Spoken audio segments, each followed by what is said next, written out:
Alright, y'all, hello and welcome back to an automotive episode. I'm actually really excited for this. We're taking a look at interesting and some crazy posts coming out of Europe when it comes to, well, things on wheels. This is my favorite. Let's have fun. Starting it out with, I guess, something I've never had the pleasure of doing, and that is, receiving a brand new Porsche. Although, just like most car guys, I wouldn't mind seeing this for myself one day. I guess it's a little more involved than you might think. So let's go ahead and take a look.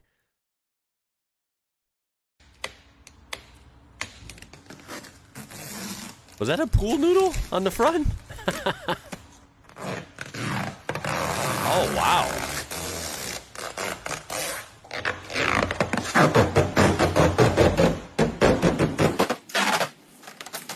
Hey, to speed it up. Okay, basically this whole car is covered in protective film. Of course, during shipping after production, they ship it to wherever it's going, right? Different hubs, and then it goes to whatever dealership it ends up at. And you would expect some sort of protection on, most cars. This is like almost overboard, I will say. Very quality. But damn, this would be a lot for whoever has to do this at each dealership. Look at even the wiper blades are covered. I used to work in the auto industry for one of the big three companies here. So, of course, not Porsche, but an American car company. When they were done and, of course, waiting to go to wherever dealership they were going to, they, of course, had some protective film, but nothing to this amount. This is way overkill almost. But it is a Porsche. It's an expensive vehicle. It's quality. That's just a lot of work. A lot of work for this guy. Every time, if you get, a shipment of quite a few of these. Look at that. Oh my goodness. Yeah.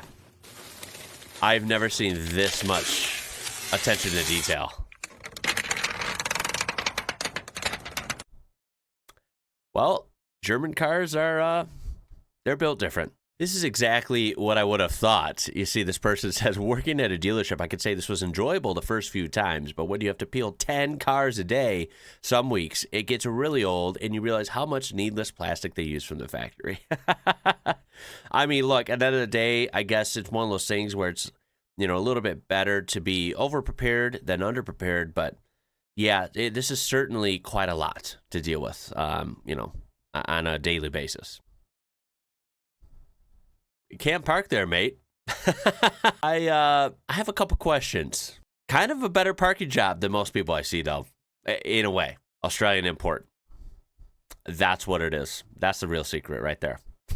Sticking with the UK here, look at this guy, right? It's good to know there's still bad drivers everywhere. It's not just here in the US, all right? Maybe we have more per capita, but there's still, not fun scenarios you have to deal with everywhere.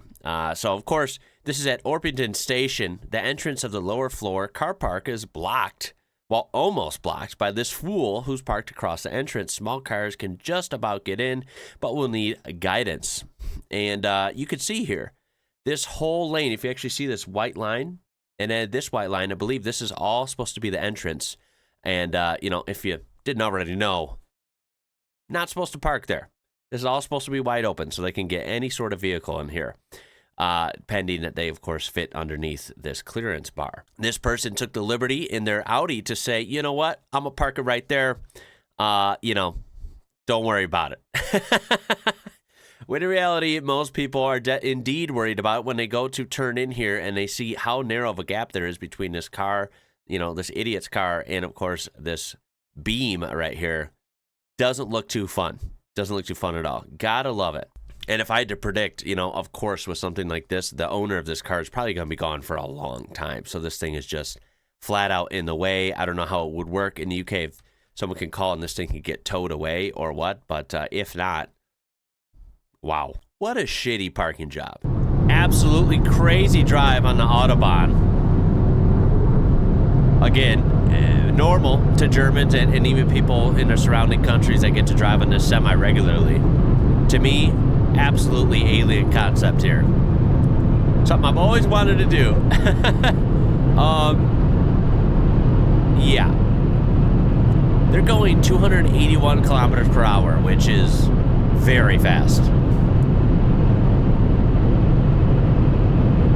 Jeez, man. I've said it before, I'll say it again. This is one of the coolest things as a car guy you can witness. The fact that you can do this on a public highway. But it's a little freaky. You gotta drive extremely carefully. Yeah, that is really cool. Definitely on my bucket list. I don't know how fast I'd go. Probably not this fast. But I would go, quite a bit faster than I get to go here in the U.S., where you're extremely limited. Also, may I add, it's just so cool to see this Mercedes in Germany, right? It's little home country. And this looks to be a manual as well. And that's something funny because you already know that manuals are just super rare in the U.S., which is very odd, I know, and kind of a tragedy as a gearhead. But Mercedes-Benz manuals here, that is beyond rare. Like, you never see Mercedes-Benz with a manual here. That is just ultra rare. And this person I vibe with so well. They've got to be a fellow American. Must be nice to have a highway that isn't full of giant holes and buckles. Yeah. All right, taking a look at a couple rally clips. Of course, has become my favorite motorsport on this channel over the last few years. I've missed out my whole life, but I don't anymore. Rally is the bomb.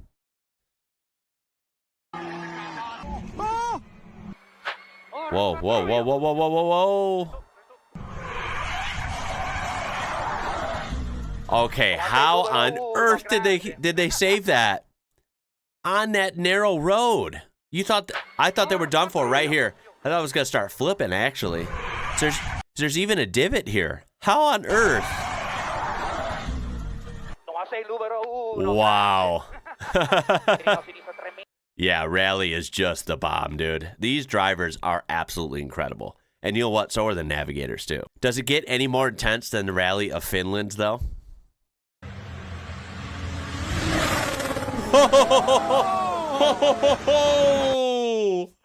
Oh my God.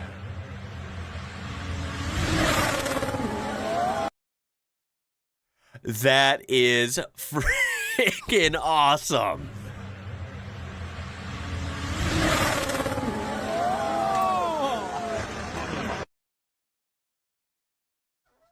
That is why rally is the best. This is also another reason why, what other motorsport do you get this level of, spectator interaction here, right? I mean, you're literally part of the sport. Literally. Look at this. You'll never see this in NASCAR. This is actually impressive. This is so freaking cool, dude. Let's go.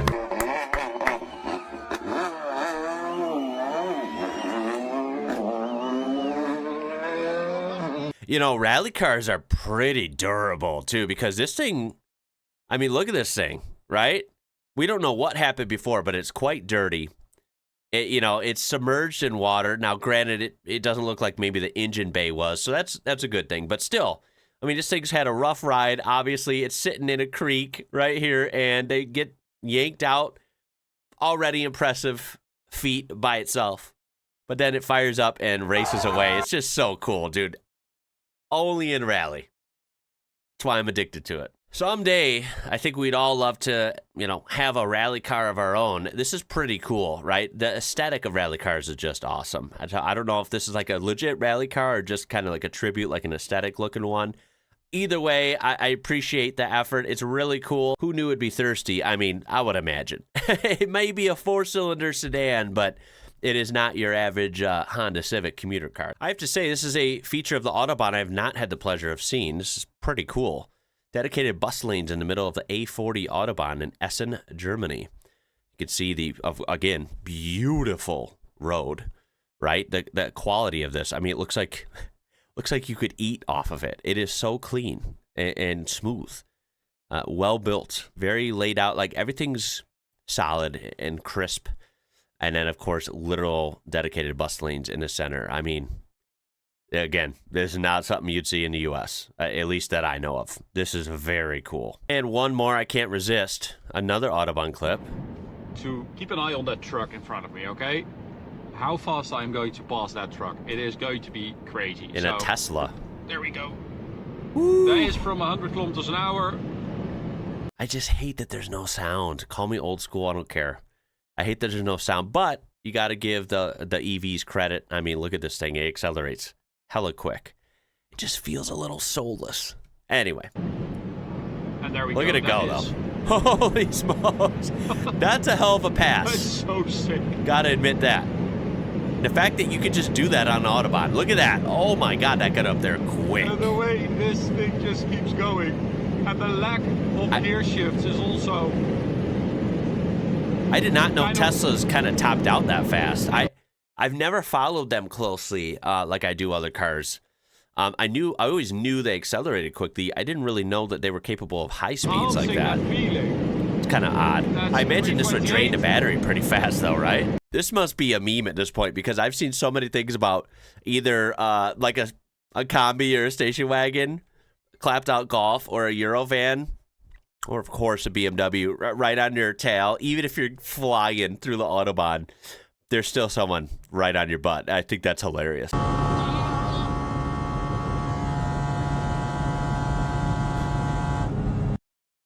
Wow. That thing was pegged. Screaming. And that one's going faster. Porsches. Wow. That would be a fun car. Yeah. Do they rent those? Can you rent one of those in Germany, or do are they a little too exotic? Of course, this is why we love Porsche. Look at this. Look at this testing. Sounds incredible, by the way. Yeah. That's why I love Porsche. I feel like they're... I've never owned one, but from what I've seen so much, right? I've seen so many, experiences and claims that they build really quality stuff, and you can really just drive very, spirited and enthusiastically. And Porsches just kind of are always, they hold up, right? Like they're built to just sing. They're built to go through the gears. Dare I say they're somewhat like reliable and very well built. Now, speaking of reliability, I have learned, a little bit here and there on this channel, of course, mostly from you guys, that older Mercedes-Benz, not particularly maybe brand new ones, but like older ones, we're talking, maybe 70s, but it's certainly 80s, 90s, 2000s, Mercedes made some unbelievable products and, very high quality, very durable, very reliable, ahead of their time. Look at the G-Class, right? Now, we all know the memes, at least here in the U.S., of these are always bought by rich people who don't, like rich girls and stuff in Los Angeles, like they don't use these to their ability at all. But look at what these things can actually do, right? This couple took their G-Class on a 20-year road trip through 177 countries. I can't even believe this is a real thing. I can't even comprehend it. I would never think in my mind that you could take one vehicle on a road trip that's 20 freaking years and go through almost every country on earth, right? I mean, that's just about all of them, missing maybe a dozen or so. You know what I mean? Like, that is insane. I can't conceive how this is even possible. But here it is. I mean, look at the highlights here. It is so freaking cool. And I think it's kind of a testament to Mercedes, like one of the coolest advertisements you could ever see for a particular car. I mean, this thing is just built tough. Look at the insane terrain this thing has been through. It's been everywhere. Look at that. Salt flats, through the jungle, through dirt, right in front of the Eiffel Tower, and everywhere in between. I think that is insane. Absolute props, like to the max. Like, I can't give any more props. It's not possible to give enough to these people, right? This couple is awesome. And that vehicle, that G-Class right there, is awesome. Look at this in Australia. Oh my God, that's so cool, dude. I don't even know how this is possible. This is one of the coolest things literally I've ever heard of before, and I had to feature this. Wow. Imagine the sentimental bond they have with his vehicle. I hope for their sake, they can do whatever they want to do. I don't know them, but I hope that they kind of try to keep this thing forever. Even if they don't drive it anymore, hell, knowing this thing, it'll just keep going. But this needs to be in a museum or under their family for the next 100 years. You know what I mean? Like, this is one of the coolest things ever. This SUV has carried, so many memories for them, like their life. What I find crazy is that this thing has literally been on its side. Look at that. This thing has been through it all, man. And what a good looking unit, too. I can't believe what a small world it is, too, when people have actually, have been a part of this. This guy's actually met them. Met this guy in Lilongwe, Malawi. He's probably said that horribly wrong. Sorry. I'm sorry. Back in 2013, he was doing repairs and had a full garage's worth of spare parts and tools on the roof rack. I remember him telling me about his North Korea visit, which apparently he got approval from Kim Jong-il himself. Pretty cool to see them on Reddit. That is actually incredible that they were even able to visit there. There's an actual candid photo of the vehicle. That has got to be one of the coolest vehicles of mankind of history right there. And, it's truly done it all. There's even another person that's met this guy. Met this guy in Edmonton, Alberta, which is Canada, at a gas station in like 2000. Saw the G-wagon with German plates and a bunch of supplies on the roof parked at the next pump and made small talk. He told me he was traveling around the world with his wife. Cool to see he made it. That is insane. This one's kind of fun. What is your country's unofficial national car? The U.S., if I'm playing along here, I feel like the U.S. could be multiple answers, right? I think of like a, on one hand, maybe like a Dodge Charger or Challenger Hellcat, right? Very, there's so many of them here. People just beat on them and go crazy with them. It's almost to the point where they're a little annoying, even as a car guy. They're fun and loud and all that, but people go crazy with them here. On the other hand, I would say, big lifted pickup trucks, right? I feel like that screams USA.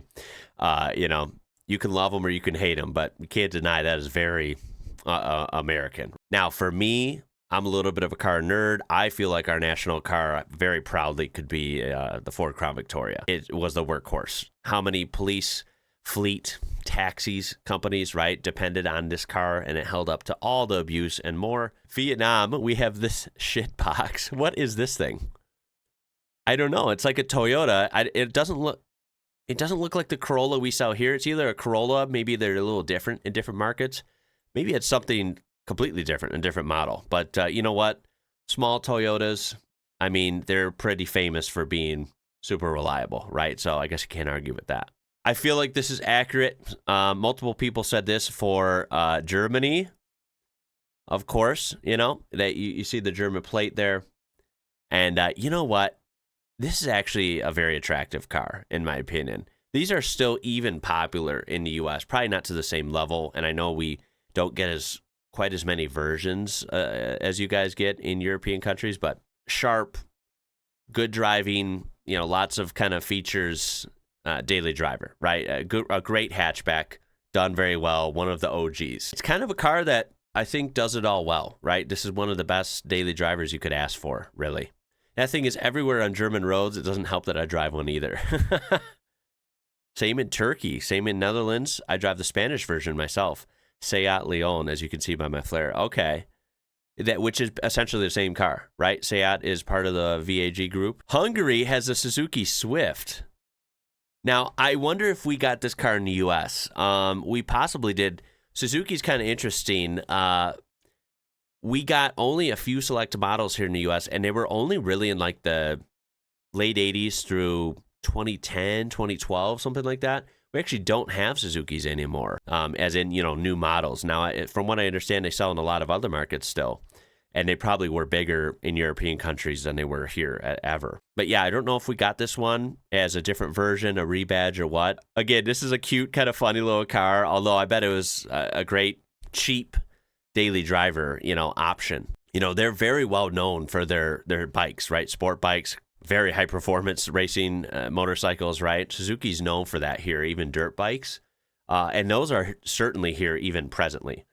but they're just not known for their cars here. Now, me being a weirdo and a car nerd, fun fact, I don't think I've ever told this on this channel, I actually do have a Suzuki SUV. And yes, it's a manual transmission. Norway, definitely this piece of shit. Teslas they were really popular for like a little bit in the late 2010s, maybe early 2020s here.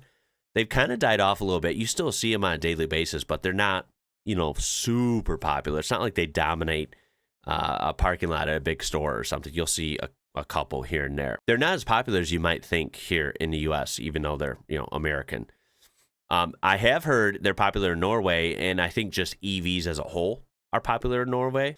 This one just says this car, and it has I believe, a Turkish plate, and I don't know what car it is. It literally looks like it has a T for a logo. So anyone want to enlighten me here, I would be very appreciative. This is a dorky little car, although who doesn't have a soft spot for 80s and 90s sedans? I mean, it's kind of cool in a quirky way.